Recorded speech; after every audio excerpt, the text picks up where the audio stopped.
Well, we were fine, my husband and I. We lived in Shirley and we lost our house in the earthquake. We had to move into a flat, which we were in there for nearly 3 years. And then we built a house out in Kaipoi and started living out there. And then he was diagnosed with cancer and I was left on my own, and I didn't have enough finances to sell my house and go into the open market, so the retirement village looked the only way I could go. So I moved into a retirement village. When I moved into the retirement village, I found it very hard, very stressful. As far as I was concerned, it was going to be exactly as these photos show, but this never happened till after I left. Once I left, they put the grass in, which they said would never grow there, but then as I'd cut most of the trees down and cleared the section, there was a lot of light got into the property, whereas before it didn't. But now it's exactly how I would have wanted it. And possibly if it had been like this, circumstances would have been different, I'd still be there. But the way they sorted it out for me was definitely not me, and I couldn't take any more of it. I just wanted a pathway out the back. They did a little part for patio for me to sit in, but I cut all the trees down the back because it was such a shambles. Trees were falling, there were broken branches. I missed a tree that actually snapped off. It would have, if I'd been out there, it probably would have killed me. And I asked them to do something about the trees, but nothing was done, so I kept cutting them. And then they said that they wouldn't take the trees away again. I'd have to pay for them myself if I did it.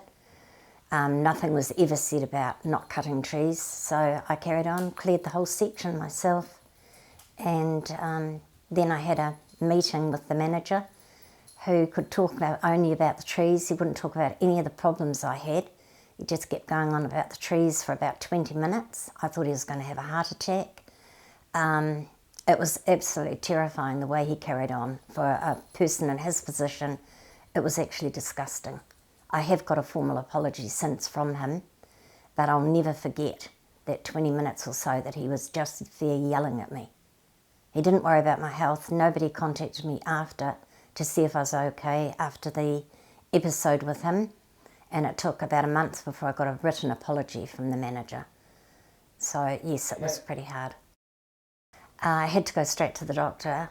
It actually knocked me for a 6. I am going to counselling. They put me straight into counselling because it came on top of the earthquake. It sort of all repeated itself. Everything came back onto me then, and yeah, it was pretty bad.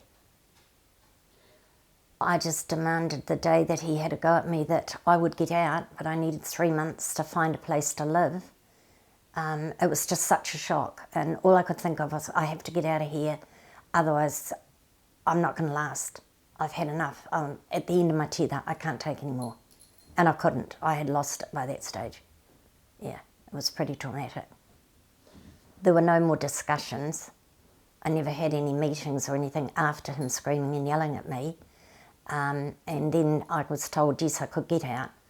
And I said I would need the 3 months. So then I had to go out and start looking for a place, which was really hard. Most of the places I went to were earthquake damaged, and then I got post-traumatic stress from the earthquakes.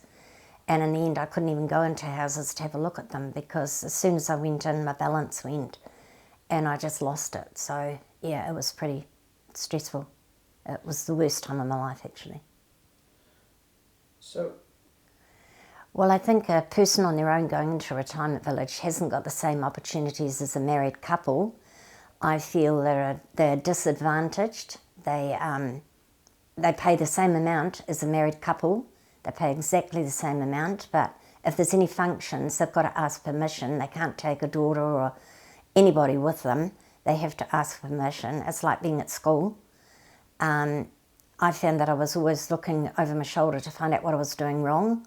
There was photos of me taken in the garden that I knew nothing about, and they were taken from a distance and they were sent to me, which I thought was pretty disgusting. If they wanted to take a photo of me in the garden, I should have been told they're taking photos. This was when I was cleaning the section up. So that to me was pretty poor.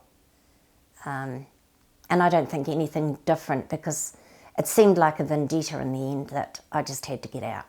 I just couldn't take it any longer, and my health was going downhill completely.